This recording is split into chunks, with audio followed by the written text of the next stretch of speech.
Welcome to my channel. Today we will be talking about if non-residents can open a CommBank account.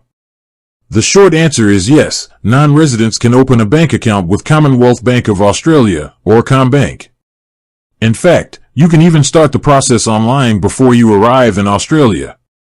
CommBank allows you to open a specific type of account, called an everyday account, up to 14 days before you land in Australia.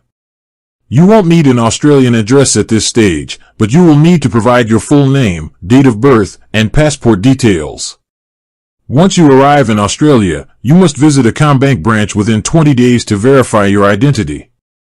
This step is crucial, as you won't be able to use your account to deposit or withdraw money until you've completed it.